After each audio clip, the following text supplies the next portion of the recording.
गौरांगी राधा वृंदावनेश्वरी वृषभानुसुधा देवी प्रणमामि हरिप्रिये वाञ्छकल्पतरूपश्च कृपा सिन्धुभ्येव च पतितानां पावनेभ्यो वैष्णवेभ्यो नमो नमः।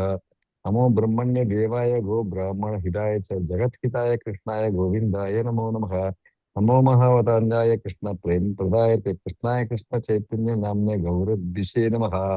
गुरवे च गौरचंद्राय राधिकाय तदालय कृष्णाय कृष्ण भक्ताय तद्भक्ताय नमो नमः।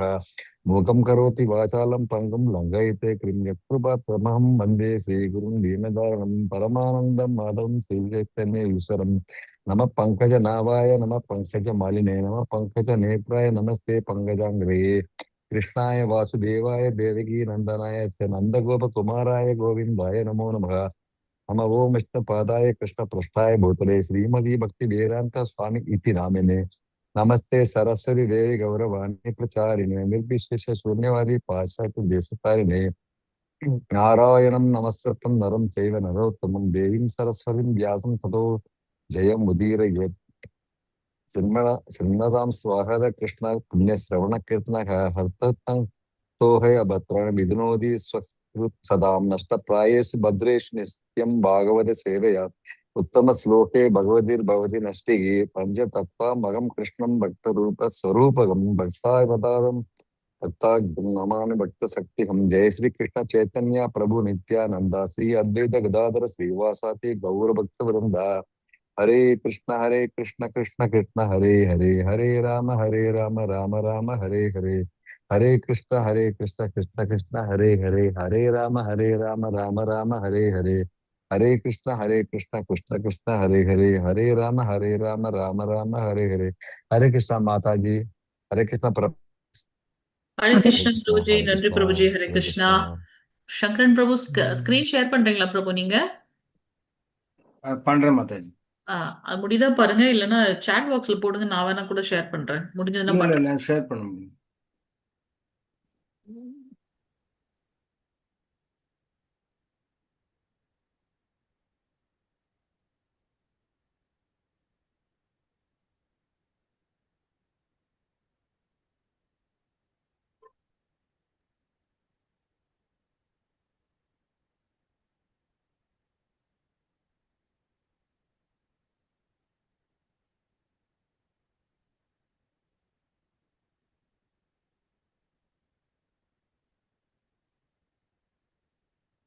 ஆஹா,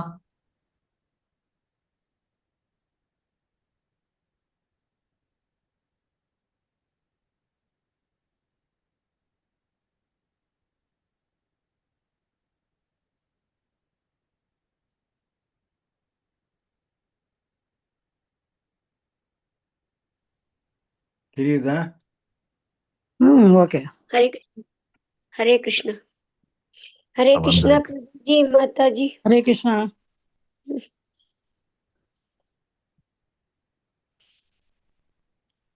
भगवाने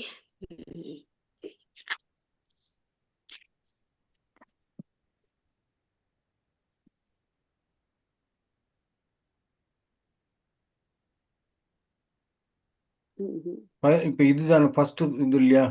21 இல்ல, 2:10 ஒண்ணு. ஹரே கிருஷ்ணா பிரபு.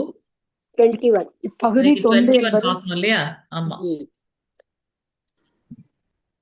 ஒரே நிமிஷம் யாராவது வாசிச்சுட்டே இருக்கிறத வரேன். இப்பகுதி என்பது முழு நிறைவு. माताजी नवासी நான் பண்ணிடுறேன். இந்த ஒரு பேராகிராஃப் நான் பண்ணிடுறேன். இப்பகுதி தொண்டு என்பது முழு நிறைவான தளர்ச்சியாகும். இது செயலற்ற அல்லது தங்கள் நேரம் முழுவதையும் அமைதியான தியானத்தில் செலவிடும் மனிதர்களுக்கான செயலற்றது இல்லை. இதனை விரும்பும் மனிதர்களுக்கு பல்வேறு வழிமுறைகள் இருக்கின்றன. ஆனால் கிருஷ்ண உணர்வினை வளர்த்தல் என்பது வித்தியாசமானதாகும். ஸ்ரீல ரூப கோஸ்வாமியின் இது பற்றிய சொல் அனுசீலனம், அதாவது முன்னைய ஆச்சாரியர்களை பின்பற்றி வளர்த்தல் என்பதாகும். வளர்த்தல் என்று நாம் கூறுவது செயலை மட்டுமே குறிப்பதாகும். செயலின்றி உணர்வினால் மட்டும் நமக்கு உதவ முடியாது. எல்லா செயல்களையும் இரு பிரிவாக்கலாம். ஒரு குறிப்பிட்ட லட்சியத்தை அடைவது ஒரு பிரிவு, மற்றொரு பிரிவு சில பாதகமான பின்விளைவுகளை தவிர்ப்பதற்குரியதாகும். சமஸ்கிருதத்தில் இவற்றை பிரவருத்தி என்றும் நிவிருத்தி என்றும் கூறுவர். இதன் பொருள் நேர்முக செயல், மறைமுக செயல் என்பது பிரவருத்தி மறைமுக செயலுக்கு ஏராளமான எடுத்துக்காட்டுகள் உள்ளன. நோயாளி ஒருவன் பாதகமான நோய்களை தவிர்ப்பதற்காக எச்சரிக்கையாக இருத்தல், மருந்து உட்கொள்ளுதல் போன்றவற்றை நிவருத்தி எனலாம். அடுத்த பாராகிராஃப் படிக்கிறீங்களா நீங்க மாதாஜி?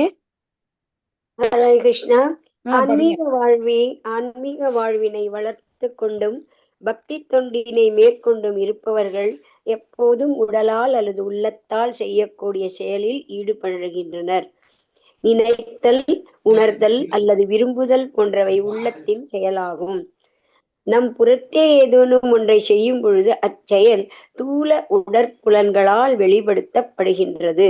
நமது குரு மற்றும் சிறந்த ஆச்சாரியர்களின் அடிச்சுவடை பின்பற்றி நம் மன செயல்களில் நாம் எப்போதும் கிருஷ்ணரை பற்றி சிந்திக்க முயலுதலும், அவரை எவ்வாறு இன்புறுத்தலாம் என்றே திட்டமிட்ட மனத்தினாலும் மற்றும் வாக்கினாலும் தனித்தனியே செய்யும் செயல்கள் என்றிருக்கின்றன. கிருஷ்ண உணர்வுடைய ஒருவன் அவனது வார்த்தைகளை பகவானின் கீர்த்திகளை உபதேசிப்பதில் ஈடுபடுகின்றான். இது கீர்த்தனம் என்று அழைக்கப்படுகிறது. மனதினால் கிருஷ்ண உணர்வுடைய ஒருவன் எப்போதும் பகவானின் செயல்களான குருக்ஷேத்திர யுத்த களத்தில் அவர் உபதேசித்தருளியதையும் அவர் பக்தர்களுடன் பிருந்தாவனத்தில் செய்த லீலைகளையும் சிந்திக்கிறான். இவ்வாறு ஒருவனால் எப்போதும் பகவானின் செயல்களையும் லீலைகளையும் சிந்திக்க முடியும். இதுவே கிருஷ்ண உணர்வின் மன கலாச்சாரம் ஆகும்.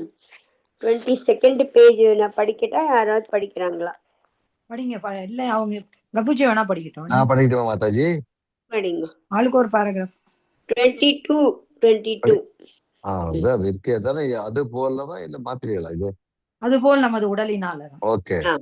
அதுபோல் நமது உடலினால் நாம் பல்வேறு செயல்களை அர்ப்பணிக்க மாத்திட்டே இருக்கலே, மாத்தாதுங்க. ஒரு நிமிஷம் இருங்க. புக் இல்லையா உங்கள்கிட்ட? இல்ல, இவ ஸ்கிரீன் போட்டிருக்காளே.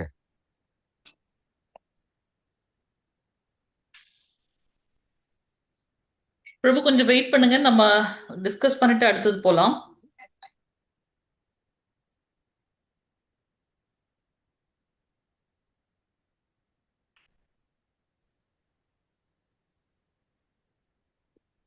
ஹரே கிருஷ்ணா. முன்னுரை. இந்த புத்தகத்துல 2 புத்தகத்துலயும் வேற வேற மாதிரி இருக்கு இல்லையா? இல்ல மாத்த. என்கிட்ட இருக்க வேற புத்தகத்துல வேற மாதிரி இருக்கு. நம்ம நம்பர்ஸ் இருக்கு என்கிட்ட இருக்கிறதுல. 4 விதமான பக்தி தொண்டோட நிலைகளை பார்த்தோம் இல்லையா? என்னென்னு சொல்லுங்க பார்க்கலாம்.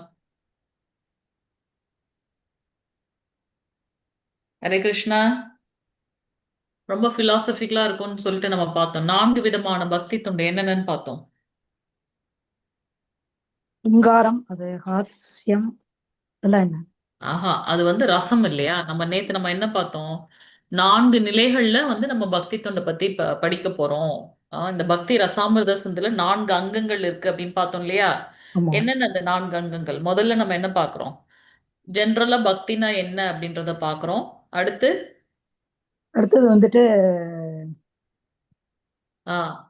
ஒழுங்கு விதிமுறைகளை ஃபாலோ பண்றது. பக்தி தொண்டுல என்னென்ன ஒழுங்கு விதிமுறைகள், அதை செய்ய செய்ய நம்ம அடுத்து என்ன பண்ணோம்? பேரானந்தத்தை அனுபவிக்கின்றோம் 3வது நிலையில. கடைசியாக நம்ம பார்த்தோம் இறை அன்பு. அதுதான் அந்த பிரேம நிலையில நம்ம அடையிறது அப்படின்றத நம்ம பார்த்தோம் இல்லையா? சோ அதுக்கு அடுத்த முந்தைய ஆச்சாரியர்களோட இந்த இது முடிச்சிட்டீங்களா? மத்த பகுதி தொண்டு என்பது முழு நிறைவான தளர்ச்சியாகும். முடிச்சாச்சு.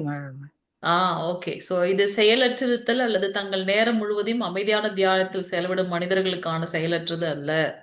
இதனை விரும்பும் மனிதர்களுக்கு பல்வேறு வழிமுறைகள் இருக்கின்றன. ஆனால் கிருஷ்ண உணர்வினை வளர்த்தல் என்பது வித்தியாசமானதாகும். ரூப கோஸ்வாமிகள் என்ன சொல்லியிருக்கார்? இதை பற்றி என்ன சொல்றார்? அனுசீலனம், அதாவது முந்தைய ஆச்சாரியர்களை பின்பற்றி வளர்த்தல் அனுசீலனம் என்று நாம் கூறுவதை செயலை மட்டுமே குறிப்பதாகும். செயலின்றி உணர்வினால் மட்டும் நமக்கு உதவ முடியாது. எல்லா செயல்களையும் 2 பிரிவுகளாக்கலாம். ஒரு குறிப்பிட்ட லட்சியத்தை அடைவது ஒரு பிரிவு, மற்றொரு பிரிவு சில பாதகமான பின்விளைவுகளை தவிர்ப்பதற்கு உரியதாகும். ஒன்னு அடையணுன்றதுக்காக செய்யக்கூடிய ஒரு ஒரு விதமான செயல். ஆஹ் தவறான விளைவுகள் எதுவும் வரக்கூடாது, அதை தவிர்க்கணுன்றதுக்காக செய்யக்கூடிய ஒரு விதமான செயல்கள். அந்த மாதிரி ரெண்டு தான் பார்க்கணும். சமஸ்கிருதத்துல இதை வந்து பிரவிருத்தி மற்றும் நிவிருத்தி மார்க்கம் அப்படின்னு சொல்றாங்க. மறைமுகச் செயல், இதன் பொருள் நேர்முகச் செயல் மற்றும் மறைமுகச் செயல் என்பது. பிரவிருத்தி மறைமுகச் செயலுக்கு ஏராளமான எடுத்துக்காட்டுகள் உள்ளன. ஓகே. நோயாளி ஒருவன் வந்து இதுல நோயில இருக்கும்போது அவனுங்க அதை தவிர்ப்பதற்காக, அதாவது நோய் வராம இருக்கிறதுக்கு நிறைய இதெல்லாம் இது பண்ணிட்டு இருப்பாங்க. ஓகே, அதுக்கு நல்ல ரெண்டு இன்ட்ரெஸ்ட். விஷயம் பண்றாங்க இல்லையா? வர்றதுக்கு முன்னாடி தவிர்க்கணும், வந்ததுக்கு அப்புறம் மருந்து உட்கொள்றது, அது வந்து நிவிருத்தி மார்க்கம். வரதுக்கு முன்னாடி தவிர்க்கிறதுக்காக அவங்க எடுத்துக்கொள்ளக்கூடிய முறைகள். எக்ஸாம்பிள் பாருங்க, என்னோட அம்மாக்கு டயபெட்டிக் இருக்கு அப்படின்னாக்கா எனக்கும் அந்த சுகர் அல்ட்ரேஷன் வர நிறைய சான்சஸ் இருக்கு இல்லையா? எனக்கும் நோய் வர்றதுக்கு சான்சஸ் இருக்கு. அப்ப நான் என்ன பண்ணலாம்? அந்த 35 வயசுக்கு மேல என்ன பண்ணலாம்? ஒழுங்காக எக்ஸசைஸ் பண்ணணும், சாப்பாட்டு விகுதிகள்லாம் கரெக்டா ஃபாலோ பண்ணணும், பிளட் டெஸ்ட் எல்லாம் ஒழுங்கா பண்ணிக்கணும். சோ அது வர்றதுக்கு முன்னாடி என்னென்ன இதெல்லாம் நம்ம பிரிகாஷனரி மெஷர்னு சொல்லுவாங்க. எக்ஸாக்ட்லி பிரிகாஷனரி திங்ஸ் நம்ம எடுக்கிறோம் இல்லையா? ப்ரிவென்டிவ் மெஷர்ஸா நம்ம பண்றோம். அதுதான் வந்து பிரவிருத்தி மார்க்கம். வந்ததுக்கு அப்புறம் இப்ப வேற வழியே இல்லை, இன்னும் நான் ரொம்ப ஸ்ரத்தையா மாத்திரையை கொஞ்சம் அடிஷ்னலா அதுல ஆட் பண்ணிக்கிறோம். சோ அது வந்து நிவிருத்தி மார்க்கம் அப்படின்னு சொல்லப்பட்டிருக்கு. ஓகே. ஆன்மீக வாழ்வினை வளர்த்து கொண்டும் பக்தி தொண்டினை மேற்கொண்டும் இருப்பவர்கள் எப்போதும் உடலால் அல்லது உள்ளத்தால் செய்யக்கூடிய செயலில் ஈடுபடுகின்றனர். நினைத்தல், உணர்தல் அல்லது விரும்புதல் போன்றவை உள்ளத்தின் செயல்களாகும். ஸோ மனசளவுல நம்ம என்ன பண்றோம்? பகவானை நினைக்கிறோம், அவரை உணர்றோம். அந்த செயல்கள் அல்லது விரும்புறது இதெல்லாமே வந்து உள்ளத்தின் செயல்கள். நாம் புறத்தே ஏதேனும் ஒன்றை செய்யும் பொழுது அச்செயல் ஸ்தூல புலன்களால் வெளிப்படுத்தப்படுகின்றது. நமது குரு மற்றும் சிறந்த ஆச்சாரியரின் அடிச்சுவட்டினை பின்பற்றி நமது மனச்செயல்களில் நாம் எப்போதும் கிருஷ்ணரை பற்றி சிந்திக்க முயலுதல். அதாவது நம்ம பார்த்திருக்கோம் இல்லையா, நம்மளுடைய அப்துல் கலாம் அவர் வந்து என்ன சொல்லியிருக்காங்க? பெருசா கனவு காண, கண்டிப்பா அது நடக்கும் அப்படின்னுட்டு. ஸோ நம்ம எப்பொழுதும் பகவானுடைய அந்த ஸ்மரணத்துல இருக்கும்போது நம்மளுடைய உடலும் வந்து எப்படி ஆகுது? அவருக்கு உண்டான பக்தி தொண்டுல ஈடுபடுறோம். அவரை எவ்வாறு இன்புறுத்தலாம் என்று திட்டமிட மனதினாலும் மற்றும் வாக்கினாலும் தனித்தனியே செய்யும் செயல்கள் என்று இருக்கின்றன. நம்ம வந்து பகவானுக்கு வந்து ஆர்த்தி பண்றதுக்கு முன்னாடி மனசளவுல நம்ம அவருக்கு பண்றதை வந்து நம்ம ஃபீல் பண்ணணும். எப்படி நம்ம பிசிக்கலா பண்றோமோ அதே மாதிரி மனசளவுல ஒரு நிமிஷம் அமர்ந்து நம்ம அவருக்காக பண்ற மாதிரி நம்ம மனசால நினைச்சுக்கிறோம். சோ மனசாலையும் வாக்கினாலும் தனித்தனியே செய்யும் செயல்கள் என்று இருக்கின்றன. கிருஷ்ண உணர்வு உடைய ஒருவன் அவனது வார்த்தைகளை பகவானின் கீர்த்திகளை உபதேசிப்பதில் ஈடுபடுத்துகின்றான். பகவானை பத்தின நாம ரூப குணங்களை அவருடைய கீர்த்தனத்துல இது பண்றதுல உபயோகப்படுத்துறான். மனதினால் கிருஷ்ண உணர்வுடைய ஒருவன் எப்போதும் பகவானின் செயல்களான குருக்ஷேத்திர யுத்த களத்தில் அவர் உபதேசித்து அருளியதையும் அவர் பக்தர்களுடன் பிருந்தாவனத்தில் செய்த லீலைகளையும் சிந்திக்கின்றான். சோ தூய்மையான பக்தர் எப்போவும் பகவானுடைய ஸ்மரணத்திலேயே இருக்கார். அவருடைய நாம ரூப குண லீலைகள் செயல்களை பத்தி எண்ணிக்கிட்டே இருக்கார். அவர் பக்தர்களுடன் இவ்வாறு ஒருவனால் எப்போதும் பகவானின் செயல்களையும் லீலைகளையும் சிந்திக்க முடியும். இதுவே கிருஷ்ண உணர்வின் மன கலாச்சாரம் ஆகும். சோ இது வந்து பகவானுடைய ஸ்மரணத்துல இருக்கக்கூடியவங்களுடைய மனதினான கலாச்சாரம். சங்கரன் பிரபு அட்டண்டன்ஸ் எடுக்கிறீங்க தானே பிரபு? ஆமா ஆமா ஆமா, ஓகே. 9 PM உங்களோட அட்மின்க்கு உங்களோட இதுதான் நான் கொடுத்துருக்கேன். ஒரு சேவை யாரெல்லாம் வந்து இதுக்கப்புறம் வந்து ஒரு அனௌன்ஸ்மெண்ட், யாரெல்லாம் இதுக்கப்புறம் வந்து டெம்பிளுக்கு என்ன சேவை நீங்க இது பண்றீங்களோ அந்த இன்ஃபர்மேஷனை சங்கரன் பிரபுக்கு சொல்லிடுங்க. அவங்க வந்து மங்கள மாதாஜிக்கு வந்து வித் ப்ரூஃப் வந்து அப்டேட் பண்ணிடுவாங்க. இப்ப நான் வந்து கோஷாலா சேவைக்காக ஒரு 100 ரூபாய் நான் போடுறேன் அப்படின்னா அது அந்த ரிசிப்டோட என்னோட பேரு, என்னோட மொபைல் நம்பர் வந்து நான் பிரபுக்கு அனுப்பிச்சிடுவேன். பிரபுஜி வந்து on or before Monday திங்கக்கிழமைக்குள்ளார Mangala மாதாஜிக்கு update பண்ணிடுங்க. வாரம் திங்கக்கிழமைக்குள்ளார மங்கள மாதாஜிக்கு அப்டேட் பண்ணிட்டீங்கன்னா அவங்க வந்து சத்யா பிரபுக்கு அப்டேட் பண்ணிடுவாங்க. ஒரு எக்ஸல் ஷீட் ரெடி பண்ணிட்டு இருக்கோம், அதுல எல்லா டீட்டெயில்ஸும் போயிடும். சத்யா பிரபு இருக்கீங்களா? இருக்க மாதாஜி. பிரபு, பபிதா மாதாஜிட்ட நான் சொல்லியிருக்கேன். ஏற்கனவே இருக்கவங்களுக்கு நீங்க வந்து எக்ஸல் ஷீட் ரெடி பண்ணி குடுத்துருங்க. ஆ, இனிமே யார் யாரெல்லாம் இது பண்றாங்களோ அவங்க வந்து அவங்க அப்டேட் பண்ணிடுவாங்க அப்படின்ட்டு. நீங்க பண்ண வேண்டியது 2 சேவை தான். ஒண்ணு வந்து அந்தந்த டைம்ல நீங்க வந்து ரிமெம்பர் பண்ணுங்க. ஆ, என்ன நானே சொல்றேன். 2 மாசம் நான் மறந்துட்டேன் இருக்கிற இதுல.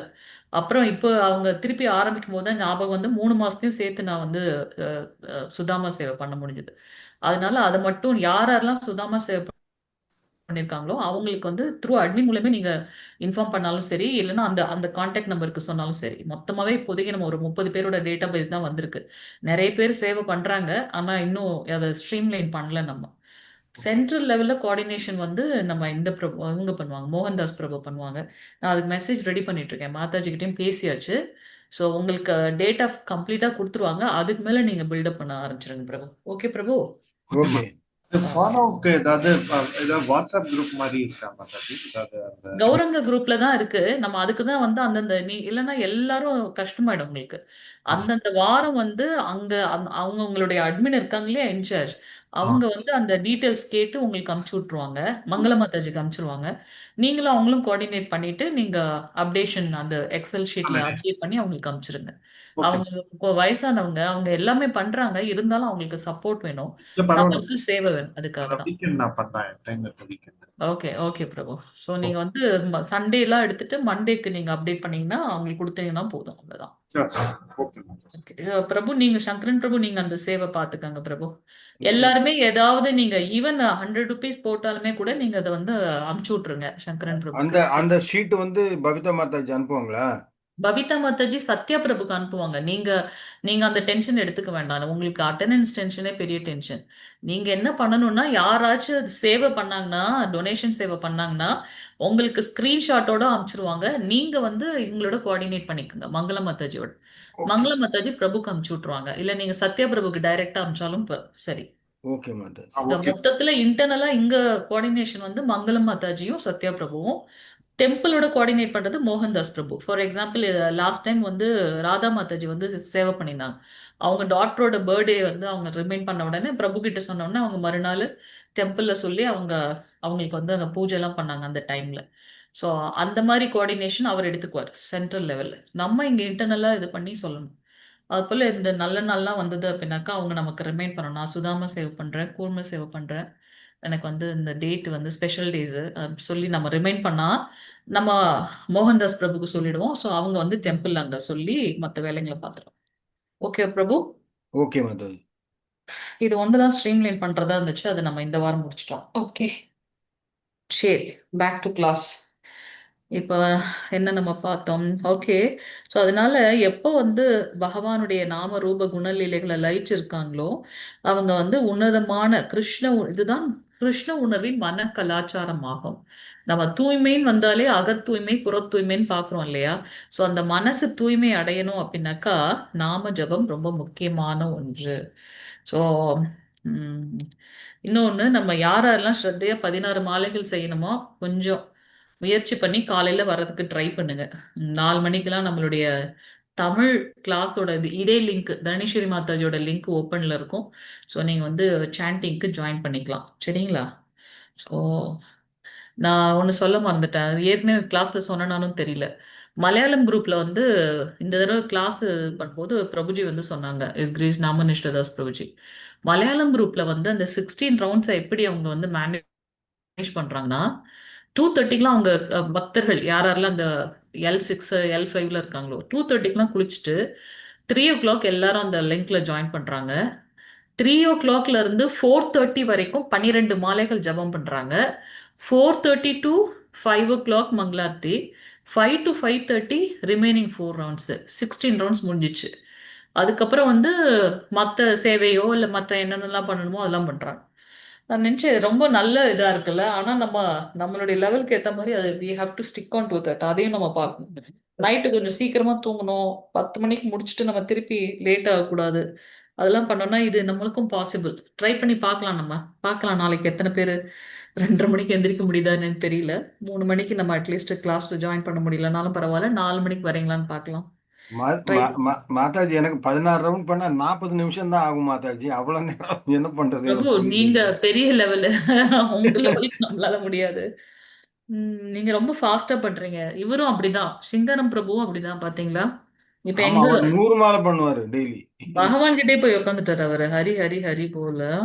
இல்ல நம்ம ட்ரை பண்ண போறோம். நிஜமாலுமே இதை ட்ரை பண்ணி பார்ப்போம் எவ்வளவு தூரம் ஒர்க் அவுட் ஆகுதுன்னு. 4 மணிக்கு அட்லீஸ்ட் நம்ம ஜாயின் பண்ணி 4 to 4:30 ஒரு 4 மாலை பண்ணலாம். அப்படியே கொஞ்சம் கொஞ்சமா இன்க்ரீஸ் பண்ணி ட்ரை பண்ணலாம். அப்படியே ஆர்த்தி ஆமா 4:30 மணிக்கு. நம்ம ரொம்ப ஃபாஸ்டா பண்ணா 4 மினிட்ஸ் தான் ஆகும். 108. ஆமா ஆமா மாதாஜி. 4 மினிட்ஸ் எனக்கு 2.5 மினிட்ஸ். 1.5 ஹவர்ஸ்ல வந்து 16 மாலை நீங்க பண்ணிடலாம். என்ன ஒரு ஓடி வந்துருவாரா என்ன? நம்ம அட்லீஸ்ட் அவருக்கு அவர் நம்ம சொல்றதை கேட்டு நம்ம சொல்ல வேணாமா பிரபு? அஹ், இல்ல மாதாஜி, அது காயத்ரி சொல்லி சொல்லி சொல்லி சொல்லி ஸ்பீடப் நீங்க ஆயிடுச்சு. ரொம்ப பயங்கர ஸ்பீட்ல போயிட்டீங்க பிரபு. அவர் எப்போதும் கிருஷ்ணா மாதாஜி. தமது ஹரே கிருஷ்ணா. துணைவர்களுடனும் அணிகலன்களுடனும் இருக்கின்றார். உதாரணமாக ஓகே, இது அடுத்த அடுத்த பேஜ் போயிட்டோமா? ஓகே. சோ மன மாதாஜி, யாரோ கலாச்சாரம் ரெட்மி பேட் யாரு தெரியலையே பேரு. ரெட்மி பேட் வந்து சாந்தி மாதாஜியா? அவங்க L1 L2 L2 சாந்தி அவங்களே மாதாஜின்னு போயிடுவாங்க. பேர் இருக்கு, அதான் கேக்குறேன். அட்டெண்டன்ஸ் அதுதான் போடுறது. அவங்க L2 இதுல தெரியாம இருக்காங்க. அது போல நமது உடலினால் நாம் பல்வேறு செயல்களை அர்ப்பணிக்க முடியும். நம்ம பார்க்கிறோம் 3 விஷயங்களை உபயோகப்படுத்தி தவம் செய்ய முடியும். என்னென்னது? மனம், உடல், வாக்கு. ஓகே, யாராவது ஒருத்தர் வாசிக்கிறீங்களா? அடுத்தது அடுத்த பேஜ். யாரு வாசிக்கலையோ அவங்க வாசிங்க. ஹரே கிருஷ்ணா. ஹரே கிருஷ்ணா. ஹரே கிருஷ்ண பிரபு. மாதாஜி, இப்ப சாண்டிங் வந்து 100 ரவுண்டு அதிகமா பண்றது பெரிய அது உச்சரிப்புலாம் கரெக்டா வராது மாதாஜி, ஸ்பீடா சொல்லும் போது. நம்ம ஒரு நாள் நம்ம பிரபு கிட்ட தான் ட்ரைனிங் எடுக்கணும். நம்ம பிரபு கிட்ட தான் எடுக்கணும். இல்ல அது ஒண்ணும் ப்ராப்ளம் இல்லையா, வந்துருமே, கரெக்டா வருது.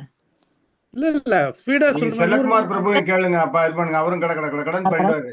நான் இந்த 5 காலுக்கு எழுந்து நான் வந்து சந்தியாவந்தனம் இதெல்லாம் பண்றச்ச வந்துட்டு அவரும் இதே மாதிரி தான் ஸ்பீடா தான் பண்றாரு. ஆமா 40 நிமிஷத்துல பண்றதுன்றது கொஞ்சம் பண்ணிட்டுலாம், அதெல்லாம் ஒண்ணும் ப்ராப்ளம். 4 மினிட்ஸ் தான் ஆகும்.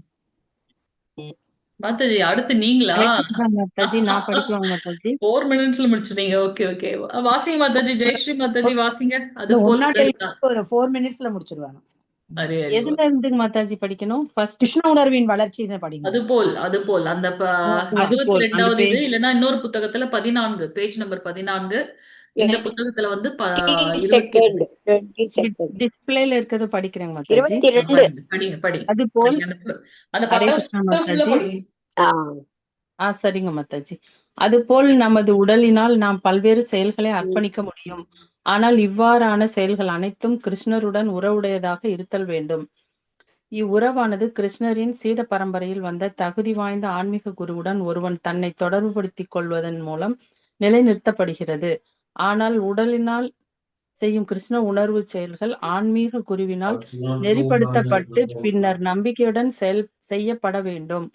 ஆன்மீக குருவுடன் கொள்ளும் தொடர்பு தீட்சை என்று அழைக்கப்படுகின்றது. ஆன்மீக குருவினால் தீட்சை கொடுக்கப்பட்ட நாளிலிருந்து கிருஷ்ணருக்கும் கிருஷ்ண உணர்வினை வளர்க்கும் ஒருவனுக்கும் இடையில்லா தொடர்பு நிலைநிறுத்தப்படுகின்றது.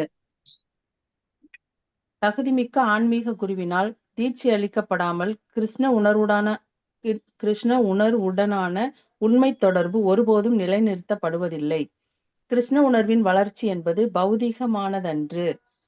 பகவான் புறசக்தி, அகசக்தி, இடைசக்தி என்று 3 சக்திகள் உடையவராக இருக்கிறார். உயிர்கள் இடைச்சக்திகள் எனப்படும். பரு உலக தோற்றம் புறச்சக்தி அல்லது பௌதீக ஒன்று இருக்கிறது. அது அகசக்தியிலிருந்து உண்டாகின்றது.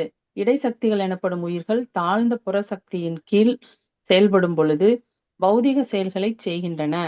அவை அக ஆன்மீக சக்தியின் கீழிருந்து செய்யும் செயல்கள் கிருஷ்ண உணர்வு செயல்கள் என்று அழைக்கப்படுகின்றன. இதன் பொருள் மகாத்மாக்கள் அல்லது மகாபக்தர்கள் பௌதீக சக்தியின் ஈர்ப்பின் கீழ் செயல்படுவதில்லை.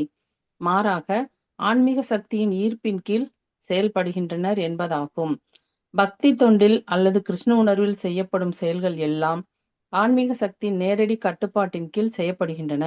அதாவது சக்தி என்பது நடுவகை வலிமையாகும். அந்த வலிமை தகுதி வாய்ந்த ஆன்மீக குரு மற்றும் கிருஷ்ணரால் ஆன்மீக மயமாக்கப்படுகின்றது. கிருஷ்ணதாச கவிராஜ கோஸ்வாமியின் சைத்தன்ய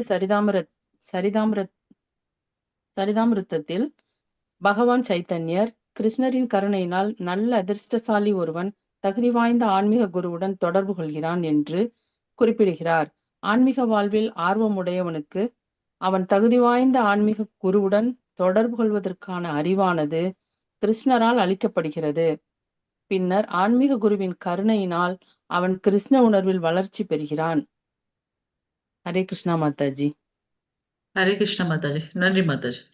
ஸோ அது போல எப்படி மனசால நம்ம வந்து கிருஷ்ண உணர்வுல மன கலாச்சாரத்துல இருக்கோமோ அது போல உடலினால் நாம் பல்வேறு செயல்களையும் அர்ப்பணிக்க முடியும். அத நம்ம பார்க்கிறோம். மனம், வாக்கு, உடல் இதன் மூலமாக நாம் தவங்களை செய்யணும் அப்படின்னு பார்க்கணும். ஆனா இவ்வாறான செயல்கள் அனைத்தும் கிருஷ்ணருடன் உறவுடையதாக இருத்தல் வேண்டும். பகவானோட உறவு வைத்துக் கொள்ளக்கூடிய செயல்களாக இருக்கணும். எக்ஸாம்பிள் பார்த்தீங்கன்னா நம்ம வந்து ஆர்த்தி பண்றதா இருக்கட்டும், சாண்டிங் பண்றதா இருக்கும், ஜபம் பண்றதா இருக்கட்டும். ஸோ அவருடைய உறவுடையதாக இருத்தல் வேண்டும். இந்த உடலை உபயோகப்படுத்தி அப்படிப்பட்ட செயல்களை செய்ய வேண்டும். இவ்வுறவானது கிருஷ்ணரின் சீட பரம்பரையில் வந்து தகுதி வாய்ந்த ஆன்மீக குருவுடன் ஒருவன் தன்னை தொடர்பு படுத்திக் கொள்வதன் மூலம் நிலைநிறுத்தப்படுகின்றது. எப்படி நம்ம வந்து பகவான் கூட அந்த உறவை வளர்த்து கொள்ள முடியும் அப்படின்னாக்கா ஆன்மீக குருவோட கருணையின் மூலமாக, அவருடைய வழிகாட்டுதலின் மூலமாக தான் அப்படின்னு நம்ம பார்க்கிறோம். ஸோ ஆன்மீக குருவுடன் கொள்ளும் தொடர்பு தீட்சை என்று அழைக்கப்படுகின்றது. ஸோ அதை நம்ம என்னன்னு சொல்றோம்? அவர் கூட கொள்ளக்கூடிய அந்த தொடர்பு தீட்சை. ஆன்மீக குருவினால் தீட்சை கொடுக்கப்பட்ட நாள்ல வந்து கிருஷ்ணருக்கும் கிருஷ்ண உணர்வினை வளர்க்கும் ஒருவனுக்கும் இடையிலா தொடர்பு நிலைநிறுத்தப்படுகின்றது. நம்ம ரெண்டு பேருக்கும் நடுவில் இருக்கக்கூடிய அந்த தொடர்பு, இடையில்லாத தொடர்பு, நித்தியமான அந்த தொடர்பு வந்து நிலைநிறுத்தப்படுகின்றது. சோ தகுதிமிக்க ஆன்மீக குருவினால் தீட்சை அளிக்கப்படாமல் கிருஷ்ண உணர்வுடனான உண்மை தொடர்பு ஒருபோதும் நிலைநிறுத்தப்படுவதில்லை. ஒரு உயர்ந்த ஆன்மீக குரு, தகுதியான ஒருத்தர் மூலமாக மட்டும்தான் நமக்கு இந்த உறவானது நிலைநிறுத்தப்படுகின்றது. எது? எனக்கும் கிருஷ்ணருக்கும் உள்ள உறவு. கிருஷ்ண உணர்வின் வளர்ச்சி என்பது பௌதிகமானது அன்று. அது வந்து எப்படி வந்து பௌதிகமானவங்க கிட்ட தான் வந்து பாத்தீங்கன்னா, எனக்கு நீ இது பண்ணனா நான் உனக்கு அதை பண்ணுவேன் இல்லையா, கிவ் அண்ட் டேக் பாலிசி மாதிரி. ஆனா கிருஷ்ண உணர்வுல வந்து அந்த வளர்ச்சின்றது வந்து பௌதிகமானது கிடையாது. பகவான் புறச்சக்தி, அகச்சக்தி, இடைசக்தி என்று 3 சக்திகளையும் உடையவராக இருக்கின்றார். மாதாஜி வாசிச்சது போல இல்லையா. புறசக்தி என்றது இந்த பௌதிகமான உலகம். இந்த பிரபஞ்ச தோற்றம் அனைத்தும் பகவானுடைய புறசக்தி அல்லது பகிரங்க சக்தி. அகசக்தி என்பது என்னது? பகவானுடைய அந்தரங்க சக்தி. இடைசக்தி அல்லது மார்ஜினல் எனர்ஜின்றது என்னது? இந்த மனித இந்த ஜீவாத்மா. அதனாலதான் நாம கீழே தாழ்மையான உலகத்துக்கும் போக முடியும், மேல உயர்ந்த ஆன்மீக உலகத்துக்கும் போக முடியும். அதனாலதான் இதை வந்து இடைசக்தின்னு சொல்றோம். சோ இந்த மனித வாழ்க்கையை பயன்படுத்தி நாம் தாழ்ந்த நிலைக்கு போகதா அல்லது உயர்ந்த நிலைக்கு போகதான்றது இந்த ஜீவாத்மாவால முடிவு பண்ண முடியும். அதனாலதான் அது வந்து இடைசக்தியில இருந்து வருதுன்னு பாக்குறோம். பரு உலக தோற்றம் புறசக்தி அல்லது பௌதீகம் ஒன்று இருக்கின்றது, அது அகச்சக்தியிலிருந்து உண்டாகின்றது. இதெல்லாம் நம்ம பகவத்கீதையில ஆல்ரெடி பார்த்திருக்கோம் இல்லையா. பகவானுடைய அந்தரங்க சக்தியிலிருந்து தோன்றினதுதான் இந்த புறசக்தி அல்லது பௌதீகமான சக்தி அப்படின்னு சொல்லப்படுது. இடைசக்திகள் எனப்படும் உயிர்கள் தாழ்ந்த புறசக்தியின் கீழ் செயல்படும் பொழுது பௌதீக செயல்களில் ஈடுபடுகின்றன. நம்ம தான் பார்த்துட்டோமே, பகவானுடைய புறசக்தி பகிரங்க சக்தி இந்த ஜட உலகம், அவருடைய அகசக்தி அந்த ஆன்மீக உலகம். எப்போ இந்த இடைசக்தியில இருக்கக்கூடிய அந்த மார்ஜினல் எனர்ஜில இருந்து வரக்கூடிய ஜீவாத்மா பௌதிகமான விஷயங்கள்ல ஈடுபடுதோ அப்ப தாழ்ந்த நிலைக்கு போகின்றது. அல்ல தாழ்ந்த நிலைக்கு வரும்போது அது பௌதிகமான விஷயத்துல ஈடுபடுகின்றது. அது வைஸ் வெர்சா.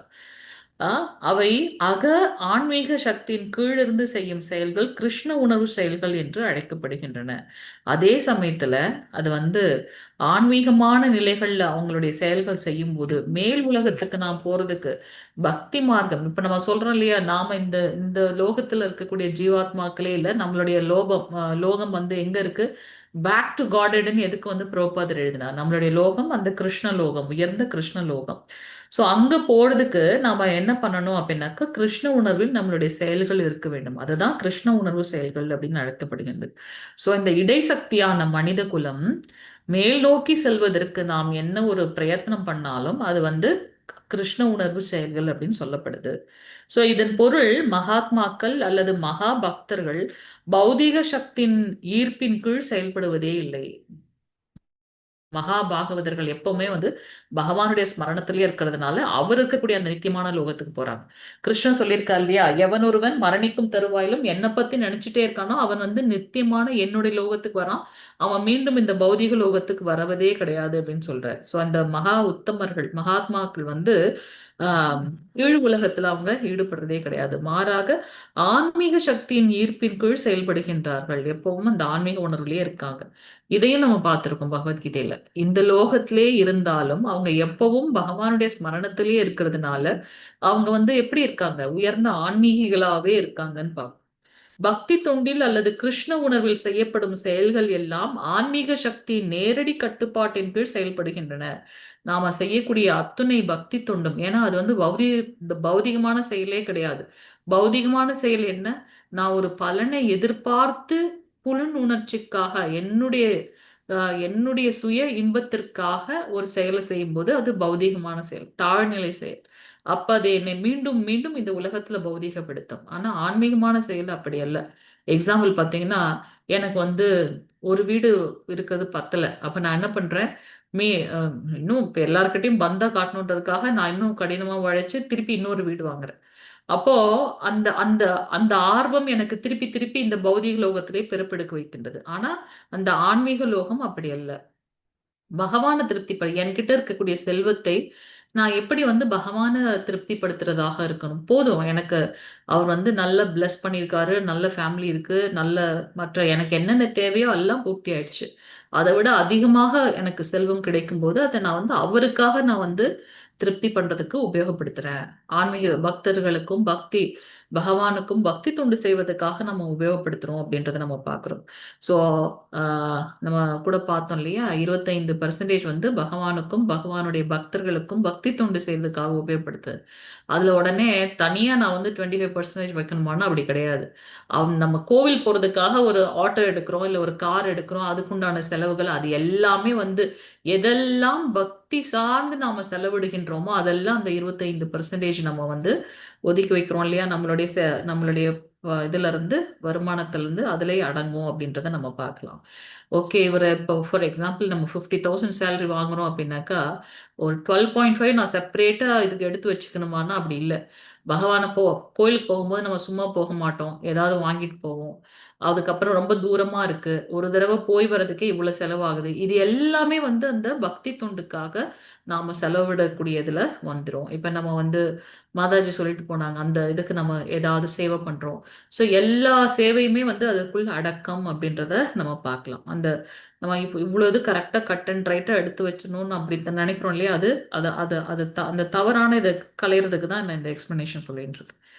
ஸோ அடுத்து பக்தி தொண்டில் அல்லது கிருஷ்ணனில் செய்யப்படும் செயல்கள் எல்லாம் ஆன்மீக சக்தி நேரடி கட்டுப்பாட்டின் கீழ் செய்யப்படுகின்றன.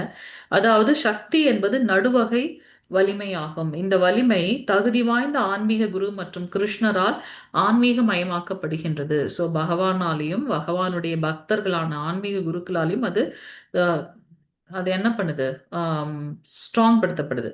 கிருஷ்ணதாச கவிராஜ கோஸ்வாமியின் சைத்தன்ய சரித்தாமிரதம், இதுல இருந்து நமக்கு என்ன தெரியுது, யாரு சைத்தன்ய சரித்தாமிரதத்தை எழுதியிருக்காங்க, கிருஷ்ணதாச கவிராஜ கோஸ்வாமி. சோ பகவான் சைத்தன்யர் கிருஷ்ணரின் கருணையினால் நல்ல அதிர்ஷ்டசாலி ஒருவன் தகுதி வாய்ந்த ஆன்மீக குருவுடன் தொடர்பு கொள்கின்றான் என்று குறிப்பிடுகின்றார். ஒரு நல்ல அதிர்ஷ்டம் செய்தாதான் அவருடைய கருணையினால, கிருஷ்ணரோட கருணையினால ஒரு தகுதி வாய்ந்த ஆன்மீக குருவுடன் தொடர்பு கொள்ள முடியும். அதனால எவ்வளவுக்கு எவ்வளவு சீக்கிரம் நம்ம வந்து சாண்டிங் ரவுண்ட்ஸை இன்க்ரீஸ் பண்ணி 4 கோட்பாடுகளை நம்ம ஃபாலோ பண்ணி என்ன சொல்லுவாங்க, ஷெல்டர் ஃபார்ம் ஃபில் பண்ணுங்க, அதுக்கப்புறம் வந்து தீட்சை வாங்குவதற்கு நம்ம ட்ரை பண்ணணும் இல்லையா. ஸோ ஆன்மீக குருவோட கருணை, தீட்சை வாங்குறது வந்து பகவானுடைய கருணையும் ஆன்மீக குருவோட கருணையும் இருந்தால்தான் அது சாத்தியம். ஸோ தகுதி வாய்ந்த ஆன்மீக குருவுடன் தொடர்பு கொள்வதற்கான அறிவானது கிருஷ்ணரால் அளிக்கப்படுகின்றது. பகவான் நமக்கு யாரு ஆன்மீக குருவா வரணும்ன்றதை அவர் காட்டி கொடுப்பார். ஸோ கிருஷ்ணரோட கருணை இல்லாம நமக்கு வந்து ஆன்மீக குரு கிடைக்க மாட்டாங்க. ஸோ பின்னர் ஆன்மீக குருவின் கருணையினால் அவன் கிருஷ்ண உணர்வில் வளர்ச்சி பெறுகின்றான். ஸோ அதுக்கப்புறம் கிருஷ்ண உணர்வுல வர்றதுக்கு ஆன்மீக குரு வர்றது பகவானுடைய கருணை. வந்ததுக்கு அப்புறம் ஆன்மீக குருவோட கருணையினால நாம் என்ன பண்றோம், கிருஷ்ண உணர்வில் வளர்ச்சி பெறுகின்றோம். இவ்வாறு கிருஷ்ண உணர்வின் முழு அதிகார எல்லையும் கிருஷ்ணர் மற்றும் ஆன்மீக குருவின் கீழ் ஆன்மீக சக்தியின் கீழ் நேரடியாக இருக்கின்றது. இதற்கு பௌதீக உலகுடன் எத்தகைய தொடர்பும் இல்லை. ஸோ ஆன்மீக குரு கிருஷ்ணர் 2 பேருமே வந்து ஆன்மீகமயமானவர்கள். அதுக்கும் இந்த பௌதீக லோகத்திற்கும் எந்த தொடர்பும் இல்லை. கிருஷ்ணர் எனும் போதும் நாம் முழுமுதற் கடவுளை அவரது பல்வேறு சக்திகளாலும் பறந்திருக்கின்றார் என்று அறிகின்றோம். கிருஷ்ண அப்படின்ற அந்த வார்த்தைக்கு பல பல அர்த்தங்கள் இருக்கு. ஸோ இங்க அவருடைய சக்தி அகண்டமானது, பல்வேறு சக்திகளால அவர் பறந்து விருந்து இருக்கின்றார் அப்படின்றத நம்ம பார்க்கிறோம். கிருஷ்ணர் என்பதற்கு பொருள் எல்லாமாகவும் எல்லாவற்றையும் உடையவராக இருக்கின்றார். அவரை தவிர்த்து நம்ம வேற எதுவுமே பார்க்க முடியல. எல்லாமாவும் அவரே இருக்கார். அது இல்லாம எல்லாவற்றுக்கு உள்ளாரும் அவர் இருக்கார். எப்படி இதை நம்ம புரிஞ்சுக்கிறது? ரெண்டும் ஒரே மாதிரியான அர்த்தம் தானே கொடுக்குது. விஷ்ணு அப்படின்னாக்கா எப்படி வந்து எல்லாருக்கையும் ஊடுருவி இருக்கின்றார் அப்படின்னு நம்ம பார்க்கணும்ல. அது போல பார்க்குற எல்லாமே அவராக தான் இருக்கார், எல்லாமே இருக்கு. அதே சமயத்துல அதுக்கு உள்ளார இருக்கிறதும் வந்து பகவான் அப்படின்றத நம்ம பார்க்கலாம். எனினும் பொதுவாக கிருஷ்ணர் என்பது கிருஷ்ணரையும் அவரது பரந்த தன்மையும் குறிப்பதாக மட்டுமே நாம் புரிந்து கொள்ள வேண்டும். அவர் பறந்து விருந்து இருக்கின்றார்ன்றதை புரிஞ்சுக்கிறோம். கிருஷ்ணர் தம்மை பலதேவர், சங்கர்ஷ்ணர், வாசுதேவர், அனிருத்தர், பிருத்யும்னர், ராமர், நரசிம்மர், வராகர் என்று விரித்து கொண்டே இருக்கின்றார். ஏதே கலாம்ச பும்ச அவர் வந்து அம்சமாகவும் அல்லது அம்சத்தின் அம்சமாகவும் பகவான் இருக்கின்றார் அப்படின்றத நம்ம பார்க்கணும்.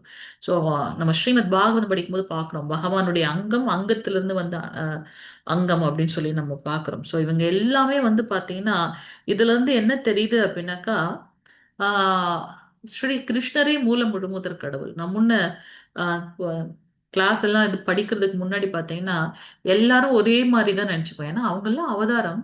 நரசிம்மர் வந்து பகவானுடைய அவதாரம், ஸ்ரீராமரும் பகவானுடைய அவதாரம். அப்ப எல்லாரும் ஒண்ணுதான் அப்படின்னு நம்ம வந்து நான் நினைச்சிட்டேன்.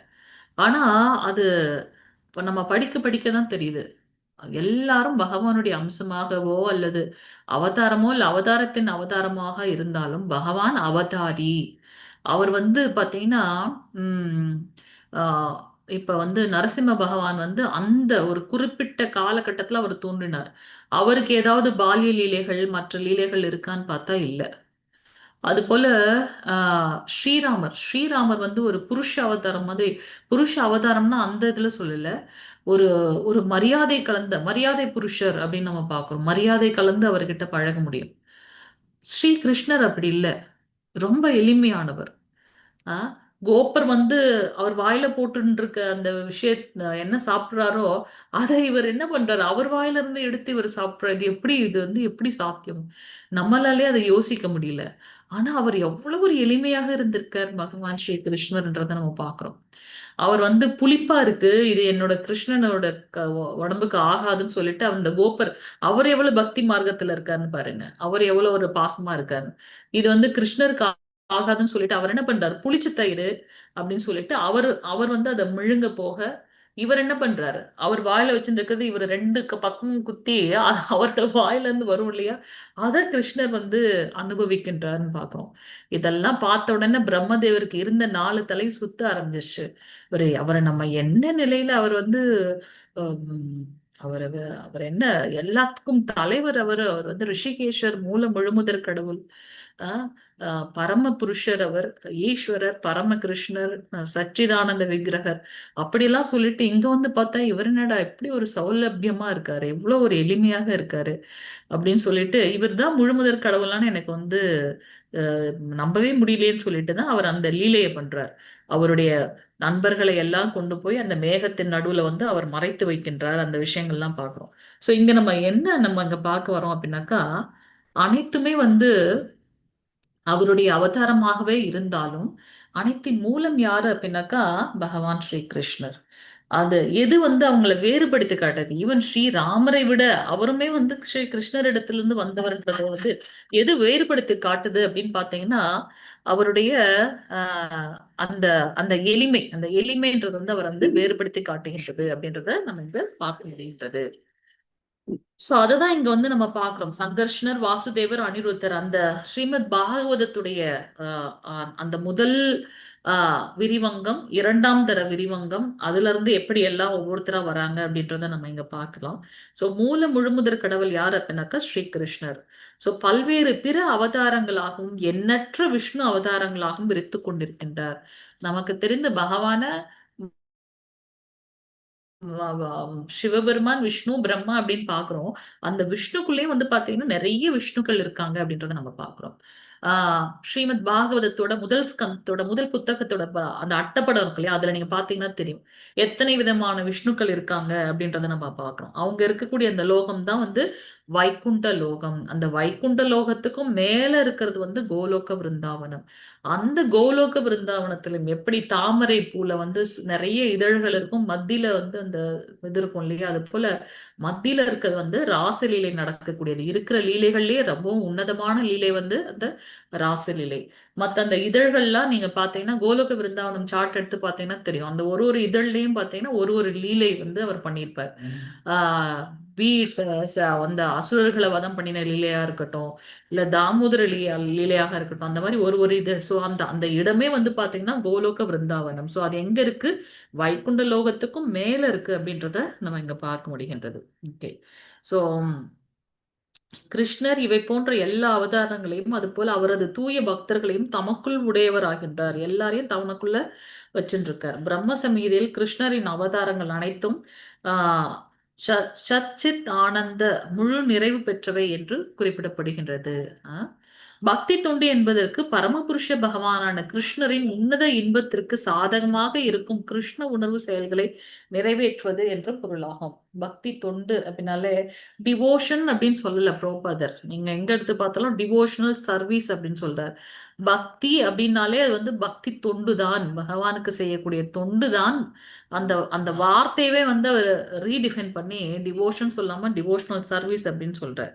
சோ அப்படின்னா என்ன பக்தி தொண்டுன்னு நம்ம சொன்னாலே அது எது? பரமபுருஷ பகவான ஸ்ரீ கிருஷ்ணருக்கு மட்டுமே செய்யக்கூடிய தொண்டு. அதுதான் வந்து உன்னதமான இன்பத்திற்கு வந்து காரணம் அப்படின்றத நம்ம இங்க பாக்குறோம்.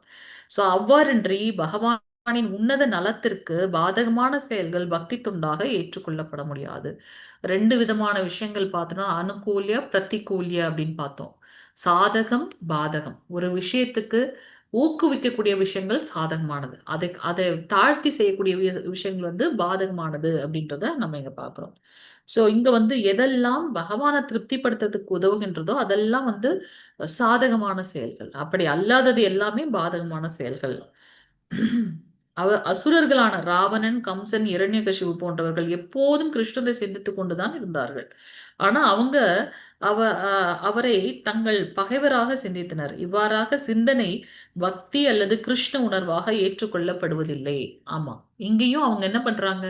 நம்ம என்ன சொல்றோம்? எப்பவும் பகவான ஸ்மரணம் பண்ணிட்டே இருக்கணும், அவரை நினைச்சிட்டே இருக்கணும்னு சொல்றோம். சோ இந்த அசுரர்களும் வந்து ஸ்ரீ கிருஷ்ணர் வந்து ஸ்மரணம் பண்ணிட்டே தான் இருந்தாங்க. ஆனா என்ன ரூபத்துல ஸ்மரணம் பண்ணாங்க? காலனாக இல்லையா, யமதர்மனாக, மரணமாக அவங்க வந்து ஸ்மரணம் பண்றாங்க. அதே மாதிரிதான் வந்து பகவானும் வந்து அவங்களுக்கு அந்த மரண மரண ரூபத்திலே வந்து அவர் வந்து காட்சி அளிக்கின்றார் அப்படின்றத நம்ம பார்க்கலாம். ஆனா அது வந்து பக்தி தொண்டானா அது வந்து பக்தி தொண்டு கிடையாது. சோ எது பக்தி தொண்டு அப்படின்னாக்கா, கிருஷ்ண உணர்வில் எது என்னை நிலைப்படுத்துகின்றதோ அதுதான் பக்தி தொண்டு. இதுலயும் நான் வந்து பகவானை நினைச்சிட்டே தான் இருக்கேன், ஆனா நான் பக்தி தொண்டு பண்றேனான்னாக்கா இல்ல. இது அதற்கு எதிரான ஒன்றுன்றதை நம்ம பார்க்கிறோம். சோ பக்தி தொண்டுலாம் என்ன அப்படின்னா, எது என்னை பகவானுடைய ஸ்மரணத்தில் நிலைத்து நிற்க உதவுகின்றதோ அதுதான் வந்து பக்தி தொண்டு. ஆஹ் அப்படின்றத அவரை திருப்திப்படுத்துறதுக்காக எது என்னை பகவானோட தொண்டுல நிலைத்து நிற்கின்றதோ அது பக்தி தொண்டு.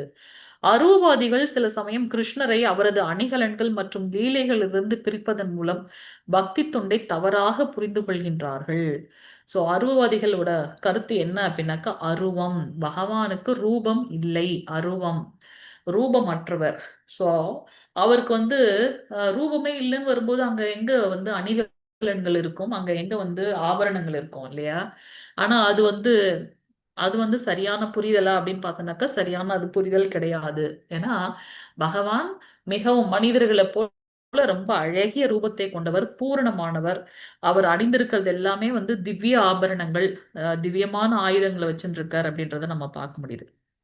சோ பகவத்கீதை யுத்தகலமான குருக்ஷேத்திரத்தில் உபதேசிக்கப்பட்டது. ஆமா இல்லையா? அருவவாதிகள் கிருஷ்ணருக்கு தான் முக்கியத்துவமே அருவவாதிகள் கிருஷ்ணருக்கு தான் முக்கியத்துவமே ஒழிய குருக்ஷேத்திரத்திற்கு அன்று என்று கூறுவர். குருக்ஷேத்திரம் என்றும் யுத்த களத்தை பொறுத்தமட்டில் அதற்கு எந்த முக்கியத்துவம் இல்லை என்பதை பக்தர்களும் கூட நன்கு அறிவர். எனினும் கிருஷ்ண என்பதற்கு கிருஷ்ணர் மட்டுமே பொருள் இல்லை என்பதையும் கூட அவர்கள் நன்கறிவர். அவர் எப்போதும் தமது துணைவர்களுடனும் அணிகலன்களுடனுமே இருக்கின்றார். உதாரணமாக, ஒருவன் ஆயுதபாணியான அந்த மனிதனுக்கு உன்னை ஏதேனும் கொடு என்று கூறினால் அந்த மனிதன் தான் உண்கிறானே ஒழிய அவனது ஆயுதங்கள் அல்ல. என்ன இது எனக்கு புரியலையே. உதாரணமாக, ஒருவன் ஆயுதபாணியான அந்த மனிதனுக்கு உண்ண ஏதேனும் கொடு என்று கூறினால் அந்த மனிதன் தான் உண்கிறானே ஒழிய அவனது ஆயுதங்கள் அல்ல. அதுபோல கிருஷ்ண உணர்வில் ஒரு பக்தன் கிருஷ்ணருடன் தொடர்புடைய குருக்ஷேத்திரம் போன்ற இடங்கள் மீதும் அணிகலன்கள் மீதும் ஆர்வமுடையவனாக இருக்கலாம். அதற்காக அவன் ஏதோ ஒரு யுத்த களத்தின் மீது கவனம் வைப்பதில்லை. அவன் மாதாஜி, நான் கிருஷ்ணன் சொல்லட்டுமா அது? சொல்லுங்க சொல்லுங்க. ஆயுதபாணி அப்படிங்கிறது வந்துட்டு ஆளு. அது ஆயுதபாணியை புரியுது. சாப்பிட சொன்னா அதுக்கப்புறம் புரிஞ்சிச்சு. ஆயுதம் சாப்பிடுறது இல்ல, மனுஷன் தான் சாப்பிடுறான். அதை சொல்லுது. இல்ல, இங்க என்ன சொல்லியிருக்கப்பட்டிருக்கு அப்படின்னாக்கா, ஆஹ் அவர் ஆயுதபாணியாகவே இருந்தாலுமே கூட உணவுன்னு வரும்போது உணவை தான் எடுத்துக்க முடியும். அந்த ஆயுதங்களை நம்ம சொல்றோம் இல்லையா, ரொம்ப செல்வந்தன் அப்படின்னாக்கா நம்ம இல்ல இல்ல சாப்பிடுறது என்னமோ மாதாஜி, சாப்பிடாது. ஆயுதபாணிங்கிறது வந்துட்டு ஆள் இல்லையா? ஆ அவருக்கு சாப்பாடு கொடுனா, ஆயுதத்தை ஏந்திட்டு இருக்கிற அந்த ஆயுதங்கள் சாப்பிடுறது இல்ல, மனுஷன் தான் சாப்பிடுறான் அப்படிங்கிறது தான். மனிதன் தான் ஆமா உண்கிறானே ஒழிய அவனது ஆயுதங்கள் அல்ல. ஆமா கிருஷ்ணமூர்த்தி புறப்படுறது அதுதாம்மா நானும் நினைக்கிறேன். ஆமா ஆமா சோ அது போல கிருஷ்ண உணர்வுல ஒரு பக்தன் கிருஷ்ணரோட தொடர்புடைய அந்த குருக்ஷேத்திரம், அது ஒரு களம். ஆனா அங்க அவர் நடத்தின லீலை மேலதான் அவன் பக்தன் ரொம்ப உணர்ந்து தூய்மையான எண்ணத்துல இருப்பாங்கன்னே தவிர்த்து அந்த குருக்ஷேத்திரத்தை அவங்க கொண்டாட மாட்டாங்க. ஆனா ஆஹ் அருவவாதிகள் அவரும் நம்மள மாதிரியான ஒரு இது. ஆனா அவர் ஆஹ் பகவானுக்கு ரூபம் இல்லை அப்படின்னுட்டு அந்த லீலை நடந்த இடத்த அவங்க பெருசா இது பண்றாங்க. அதுதானே இங்க சொல்லப்பட்டிருக்கு. அணிகலன்கள் மீதும் ஆர்வமுடையவனாக இருக்கலாம், அதற்காக அவன் ஏதோ ஒரு யுத்தகலத்தின் மீதும் கவனம் வைப்பதே கிடையாது. அவன் கிருஷ்ணர் மீதும் அவர் பேச்சு மற்றும் உபதேசங்களின் மீதும் கவனமுடையவனாக இருக்கின்றான். ஆஹ் அதுபோல் கிருஷ்ணர் இருந்த காரணத்தினாலேயே குருக்ஷேத்திர யுத்தகலம் முக்கியத்துவம் பெறுகின்றது அப்படின்றதை நம்ம பார்க்கிறோம். கிருஷ்ண உணர்வு என்னவென்பதற்கு இதுவே சுருக்கமான விளக்கம். இப்புரிந்து கொள்ளுதல் இல்லை என்றால் குருக்ஷேத்திர யுத்தகலத்திற்கு பக்தர்கள் ஏன் முக்கியத்துவம் அளிக்கின்றார்கள் என்பதை ஒருவன் நிச்சயம் தவறாகவே புரிந்து கொள்வான். கிருஷ்ணர் மீது ஆர்வமுடைய ஒருவன் அவரது பல்வேறு லீலைகள் மற்றும் செயல்களின் மீதும் ஆர்வமுடைகின்றான். யாருக்கெல்லாம் பகவான் மேல ஆர்வம் இருக்கோ அவங்க ஆஹ் பல்வேறு பகவானுடைய நாம ரூப குண லீலைகள் மேலும் ஆர்வமாக இருக்காங்க.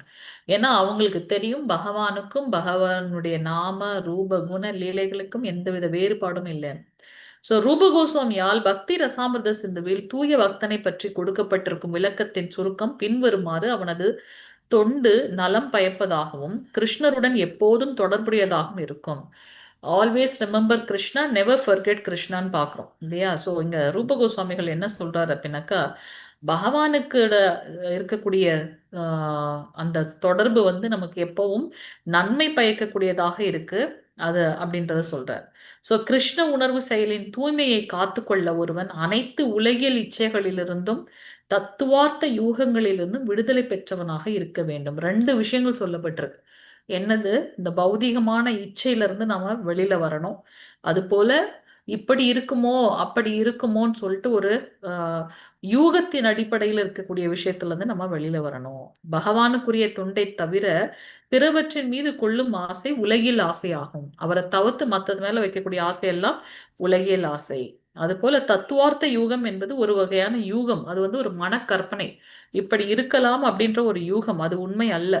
சோ அது இறுதியில் சூன்யவாதம் அல்லது அருவவாதத்தில் சென்று முடிகின்றது. ஸோ சூன்யவாதம்னா எதுவுமே இல்லைன்னு நம்ம நம்புறோம். அவங்க பரமாத்மா தத்துவத்தை கூட அவங்க ஏற்றுக்கொள்வதில்லை. அனைத்தும் சூன்யம். அருவவாதத்துல வந்து அந்த ஒரு ஒரு ஜோதி, அந்த ஜோதியில ஐக்கியமாகணும், அதுதான் வந்து முக்தி அப்படின்னு நினைப்பாங்க. ஸோ இறுதியில் சூன்யவாதம் அல்லது அருவவாதத்தில் சென்று முடிகின்றது. இம்முடிவு கிருஷ்ண உணர்வுடைய ஒருவனுக்கு பயனற்றது. இது கிருஷ்ண உணர்வுல இருக்கவங்களுக்கு பயனில்லாதது. தத்துவார்த்த யூகத்தின் மூலம் வாசுதேவ கிருஷ்ணரை வழிபடும் முடிவிற்கு ஒருவன் வருவது மிக மிக அரிதாகும். ஸோ தத்துவத்தை வைத்துக்கொண்டு ஒரு மன யூக கற்பனையின் மூலமாக பகவான் வாசுதேவரை வழிபடுறதுக்கு நான் வந்து தள்ளப்படுறது வந்து ரொம்ப அரிது. ஏன்னா என் தத்துவமே வேற மாதிரி இருக்கு. இது பகவத்கீதையில் உறுதி செய்யப்பட்டுள்ளது. ஆனால் தத்துவார்த்த யுகத்தின் இறுதி முடிவாக கிருஷ்ணரே இருத்தல் வேண்டும். பகவான் ஸ்ரீ கிருஷ்ணரே புரிந்து கொள்றதுக்கு அந்த தத்துவத்தை, ஞானத்தை வளர்த்து கொள்வதோட மூலம் என்ன அப்படின்னாக்கா, அவரே முழுமுதற் அப்படின்றத புரிஞ்சுக்கிறதாக இருந்தால் ஒழிய அந்த தத்துவம் வந்து வீணற்றது, அதுக்கு வந்து பலனே இல்லை அப்படின்னு பார்க்குறோம். வீணானது. ஓகே. கிருஷ்ணரே எல்லாமாகவும் காரணங்களுக்கெல்லாம் மூல காரணமாகவும் இருக்கின்றார் என்று உணர்ந்து ஒருவன் அவரை சரணடைதல் வேண்டும். இந்த இறுதி லட்சியம் அடைய பெற்றதெனில் பின்னர் தத்துவார்த்த யூகத்தின் முடிவு சூன்யவாதம் அல்லது அருவவாதமாக இருந்தால் அது பக்தி ஆகாது. ஸோ அல்டிமேட்டா நம்ம என்ன பண்றோம் அப்படின்னாக்கா, பகவானுக்கு ரூபம் இருக்கு. பகவானை வந்து சச்சித் ஆனந்த விக்கிரக, அனைத்தின் மூலம் அவர். நான் வந்து நானா ஒரு பிலாசபி எடுத்து வச்சுட்டு எல்லாம் சூன்யம், எதுவுமே உண்மை இல்லை, எல்லாமே சூன்யம் நம்ம சொல்ல முடியுமானா இல்லை. இந்த பௌதிக லோகம் இருக்கு, பிரபஞ்சம் இன்னைக்கு நான் இருக்கேன் இருக்கு, நாளைக்கு நான் இறந்து போயிட்டாலும் இந்த பௌதிக லோகம் இருக்கும்.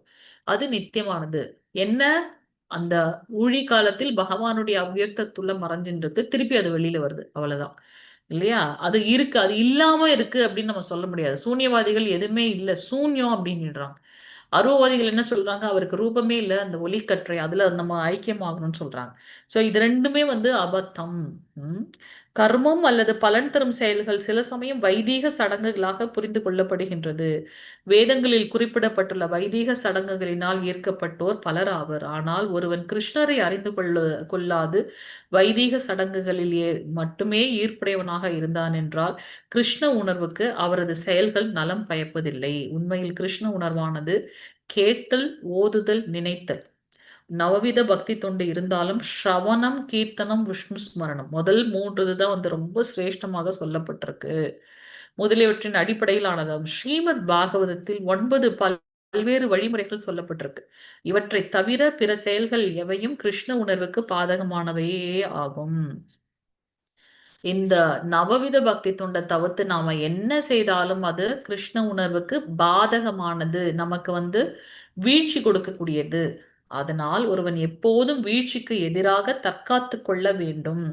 ஸோ இங்க வந்து ரொம்ப தெளிவா சொல்றார். ஸோ இது வரைக்கும் நம்ம என்ன பார்த்தோம் அப்படின்னாக்கா, கர்மம் அல்லது பலன் தரும் செயல்கள்ல ஈடுபடக்கூடிய வைதீக சடங்குகளை நாம வந்து பண்ணணும்னு ரொம்ப முயற்சி பண்றதுனால நம்ம பகவானை புரிந்து கொள்ள முடியாது. இதை எப்படி ரொம்ப எளிதாக புரிந்து கொள்வது அப்படின்னாக்கா, நம்ம பார்த்துருக்கோம் இல்லையா, அந்தணர்கள் எல்லாம் யக்ஞம் பண்றதுக்காக எல்லாம் எடுத்து வச்சுட்டு இருக்காங்க. அப்போ கிருஷ்ணருடைய நண்பர்கள் கோப்பர்கள்லாம் சொல்றாங்க, கிருஷ்ணா பசிக்குதுன்னு. அப்ப தெளிவா சொல்லி அனுப்புறார் பகவான் ஸ்ரீ கிருஷ்ணர். அந்த கிராமத்துல வீட்டுக்கு பின்னாடி இருக்கக்கூடிய அந்தணர்களுடைய மனைவிமார்கள் கிட்ட போய் கிருஷ்ணா வந்திருக்காரு, அவருக்கு பசிக்குதுன்னு சொன்னீங்கன்னா அங்க உணவு கொடுப்பாங்க, அதை நீங்க வந்து சாப்பிட்டு வாங்கன்னு சொல்லி அனுப்புறார். இவங்க என்ன பண்றாங்க, எல்லாத்துக்கும் எதிர்மறையா செய்யறாங்க. வீட்டுக்கு முன்னாடி போறாங்க, அங்க அந்தணர்கள் எல்லாம் அமர்ந்துட்டு இருக்காங்க, எல்லாம் ரெடி பண்ணி வச்சிருக்காங்க யக்ஞத்துல போடுறதுக்காக. பகவானே வந்து யக்ஞபதி அப்படின்னு பாக்குறோம். இவங்க போய் சொல்றாங்க, கிருஷ்ணர் வந்திருக்காரு, இந்த மாதிரி அவருக்கு பசிக்குது, கொஞ்சம் பிரசாதம் கொடுங்க அப்படின்னு சொல்லி. அவங்க என்ன பண்றாங்க, அடிச்சு துரத்திடுறாங்க. போப்பா, நாங்களே யஜ்ஞம் பண்றதுக்காக எல்லாம் வச்சுட்டு இருக்கோம், நீ வேற வந்து அதை அசுத்தம் பண்ணிடாதன்னு சொல்லி நேரா இவங்க போறாங்க கிருஷ்ணர் கிட்ட சொல்றாங்க. அப்ப கிருஷ்ணர் சொன்ன, நான் உன்னை என்ன பண்ண சொன்னேன், நீ என்ன பண்ண, வீட்டுக்கு முன்னாடி எதுக்கு போன, எதுக்கு அந்தணர்களை பார்த்த? ஆமா, நீங்க சொன்னீங்க பின்னாடி போக சொன்னீங்க, அந்தணர்களுடைய மனைவிமார்கள் கிட்ட போய் கேட்க சொன்னீங்க, போய் முதல்ல அதை பண்ணுங்க. இவங்க போய் சொன்னதுதான் தாமசம். என்னாச்சு, அவங்க என்ன பண்றாங்க, எதெல்லாம் யக்ஞத்துல இடுறதுக்காக எடுத்து வச்சிருந்தாங்களோ எல்லா பிரசாதத்தையும் எடுத்துட்டு கிருஷ்ணரை பார்க்க வந்துடுறாங்க. அது மட்டும் இல்ல, அவங்களுக்கு மீண்டும் வீட்டுக்கு போக இஷ்டமே இல்லை அப்படின்றதையும் நம்ம பார்க்கிறோம். ஸோ இதுல நம்ம என்ன தெரியுது அப்படின்னாக்கா, அந்த உயர்ந்த நிலை. ஸோ இந்த வைதீக சடங்குகள்ல இந்த சடங்குகள்லாம் எதை பண்றோம், விஷ்ணுவை திருப்திப்படுத்துவதற்காக இல்லையா? அந்த யாக சக்கரத்தை முடிக்கிறதுக்கு விஷ்ணுவை திருப்திப்படுத்துறது. ஆனா விஷ்ணுவுடைய மூலம் யாரு? பகவான் ஸ்ரீ கிருஷ்ணர். சோ நான் வேதத்தோட சடங்குகள் மேல ஆர்வமா இருக்குன்னே தவிர்த்து, அந்த சடங்குகள் எதற்காக செய்கின்றோமோ அதனுடைய பலன் மேலேயோ அல்ல அதனுடைய நோக்கத்தின் மேல நம்மளுடைய ஆர்வம் இல்லை. அது தவறான புரிதல் அப்படின்றத தான் நம்ம இங்க பார்க்கிறோம். சோ வைதீக சடங்குகள்ல மட்டுமே ஈர்ப்புடையவனாக இருந்தான் என்றால் அவனால கிருஷ்ண உணர்வுக்கு வர முடியாது அப்படின்றத நம்ம பார்க்கிறோம். நவவித பக்தி துண்டாக இருந்தாலும் ஸ்ரவணம், கீர்த்தனம், விஷ்ணு ஸ்மரணம், பாத சேவனம், வந்தனம், அர்ச்சனம், தாஸ்யம், சக்கியம், ஆத்ம நிவேதனம் நவவித பக்தி துண்டு இருந்தாலும் அந்த முதல் 3 பக்தி துண்டு இருக்கு இல்லையா? ஸ்ரவணம், கீர்த்தனம், விஷ்ணு ஸ்மரணம் அந்த 3 இதை தவிர்த்து மற்ற எந்த ஒரு செயல்கள்ல நாம ஈடுபட்டிருந்தாலும் நமக்கு வீழ்ச்சி என்பது நிச்சயம் அப்படின்றத நம்ம பார்க்கிறோம். ஹரே கிருஷ்ணா. ஸோ இத்தோட 17வது பக்கம் அல்லது 25வது பக்கத்துல செகண்ட் பேராகிராஃப்ல இருந்து பார்க்கணும். நம்ம அடுத்த வாரம் பார்க்கலாம். நாளைக்கு நமக்கு கிளாஸ் இருக்கு. யாரெல்லாம் பிசிக்கலா போய் டெம்பிள்ல சேவை பண்றது அந்த மாதிரிலாம் இருந்தீங்கன்னா பரவாயில்ல, தயவு செஞ்சு டெம்பிள் போங்க. லோக்கல் டெம்பிள் போகணும் அவசியம். மற்றவங்க யாருக்கு முடியுமோ தயவு செஞ்சு நாளைக்கு ஜாயின் பண்ணுங்க. சிலபஸ் நாளைக்கு நான் ரெடி பண்ணி போட்டுறேன். ஒரு நாளும் நம்ம என்ன ப்ராக்டிஸ் பண்ண போறோம்? நாளைக்கு நம்ம வந்து முதல் 2 ஸ்லோகங்கள் ப்ராக்டிஸ் பண்ண போறோம், மனப்பாடம். அதுக்கப்புறம் காலையில பாடுற பாட்டு என்னது? சம்சாரதாவா, ஜெயராத மாதவ் பாட்டு. நாளைக்கு யாரெல்லாம் ஜாயின் பண்றீங்களோ எல்லாரும் பாட்டு பாடணும். 17 பேர் ஜாயின் பண்ணாலும் சரி, 17 பேரும் பாட்டு பாடணும். 17 பேரும் ஸ்லோகங்கள் சொல்லணும். தப்பு இல்லாம உச்சரிக்கிறதுக்கு நாளைக்கு நம்ம பிராக்டிஸ் பண்ண போறோம். L3 வந்தாச்சு. நம்ம இப்ப எதான் L1ஓட சிலபஸை கையில் எடுக்க போறோம் நாளைக்கு. நான் ஏற்கனவே உங்க பக்தி விருக்ஷால எல்லாரையும் பண்ண சொன்னேன். 3 வாரமா சொல்லியும் 3 வாரமா அது நடக்கல. அதனால நாளையில இருந்து நம்ம அதை பிராக்டிஸ் பண்ண போறோம். அடுத்த 2 வாரமா 3 வாரமா பார்க்கலாம் எப்படின்னு சொல்லிட்டு. சரிங்களா? हरे कृष्णा நாளைக்கு वाञ्छकल्पतरुभ्यश्च कृपा सिन्धुभ्यश्च पतितानां पावनेभ्यो वैष्णवेभ्यो नमो नमः। अनंत कोटि वैष्णव वृंदे की जय। नामाचार्य श्रील हरिदास ठाकुर की जय। जगद्गुरु श्रील प्रभुपाद की जय। नित्य गौर प्रेमानंदे हरि हरि बोल। हरे कृष्ण ஹரே हरे கிருஷ்ணா कृष्णा மாதாஜி. माताजी प्रभुजी हरे कृष्णा। ஷார்ப்பா 10 மணிக்கு எல்லாரும் போய் தூங்கிடுங்க. காலையில 3 மணிக்கெல்லாம் எந்திரிச்சிடலாம். 9 to சொல்லுங்க 10 மாதாஜி tomorrow. கிளாஸ் சொன்னீங்களா, இந்த ஸ்லோகம்லாம் சொன்னீங்களா, கிளாஸ் எத்தனை மணிக்கு மாதாஜி? இதே டைம் இதே லிங்க். இந்த லிங்க் நமக்கு இப்ப ஃப்ரீயா இருக்கு பிரபு. ஏன்னா L1 கிடையாது இல்லையா? இதை முதலே நம்ம பண்ணியிருந்திருக்கலாம். இப்ப L1 கிடையாது. எனக்கு 9 to 10 கிளாஸ் இல்ல. ஏன்னா காலையில சங்கீத மாதாஜி கிளாஸ் நான் எடுக்கிறேன் 5:30. அவங்க 9 o'clock வந்துட்டாங்க. அதனால இப்ப ஃப்ரீ. நாளையில இருந்து நம்ம அதை பிராக்டிஸ் பண்ணி எப்படியாச்சும் அட்லீஸ்ட் L1 சிலபஸ் ஆச்சும் முடிக்கணும். எனக்கு அடுத்த மாடியூல் ஸ்டார்ட் பண்றதுக்குள்ளார. ஹரே கிருஷ்ணா மாதாஜி. ஹரே கிருஷ்ணா பிரபு. சொல்லுங்க. நம்ம ட்ரை பண்ணி பார்க்கலாமா? வைத்தியநாதன் பிரபு, நீங்களும் காலையில ரெகுலரா வந்துடுறீங்க இதுக்கு ஷார்ட் பாகவதம் கிளாஸ்க்கு. இவங்களும் வந்துடுறாங்க. வெங்கடலட்சுமி மாதாஜி வந்துடுறாங்க. 2:30 மணின்றது கஷ்டமா இருக்குமா மாதாஜி? 2:30 மணிக்கு நம்மளால பண்ண முடியாது பிரபு. 3:30 கஷ்டம் தான். பாப்போம், நம்ம ட்ரை பண்ணி பார்ப்போம். பார்க்கலாம் மாதாஜி. காலைல ஆ. நான் 3:30 ட்ரை பண்றேன் மாதாஜி. Okay Prabhu. Okay okay. Chellakumar Prabhu ஒரு நாள் வந்திருந்தாங்க 3 மணிக்கு. நான் சும்மா ட்ரை பண்ணேன் 3 மணிக்கு. பார்த்தா 3 மணிக்கு ஒரு மாதாஜி உட்காந்து சாண்டிங் பண்ணிட்டு இருக்காங்க. யப்பா சுவாமி, என்னடா அது? பார்த்தா நம்ம பிரபு சொல்றாங்க. நாமநேஸ்வரதாஸ் பிரபு லாஸ்ட் மீட்டிங்ல சொல்லியிருந்தாங்க. மலையாளம் குரூப் அது அந்த மாதிரி தான் பண்றாங்க. 16 மாலை காலையில முடிக்கணும் அப்படின்னு நீங்க முடிவு பண்ணிட்டீங்கன்னா இதுதான் சரியான வழின்னு சொல்லி அவங்க எல்லாம் அப்படி பிராக்டிஸ் பண்றாங்க. பார்க்கலாம், நம்ம ட்ரை பண்ணலாம். மத்தது பகவான் விட்டது. பார்க்கலாம். ஓகே, நாளைக்கு பார்க்கலாம் எல்லாருக்கும். ஹரே கிருஷ்ணா. ஹரே கிருஷ்ணா மாதாஜி. ஹரே கிருஷ்ணா. தேங்க்யூ மாதாஜி. ஹரே கிருஷ்ணா. நீலு மாதாஜி கேட்கவே இல்லை. சொல்லுங்க மாதாஜி. நீலு மாதாஜி. ஹரே கிருஷ்ணா மாதாஜி, ஹரே நான் கிருஷ்ணா ஒரு மாதாஜி. சின்ன டவுட் கேக்குறேன். கேளுங்க. எனக்கு நான் கிளாஸ் இந்த முடிஞ்சிருச்சு. 2 மத்தவங்க போலாம். போய் படுங்க, காலையில எந்திரிக்கலாம். சொல்லுங்க மாதாஜி. ஹரே ஹரே கிருஷ்ணா, நான் 2-3 வருஷமா பாகவதம் பகவத்கீதை படிக்கிறேன் ஹிந்தியில கார்த்தால.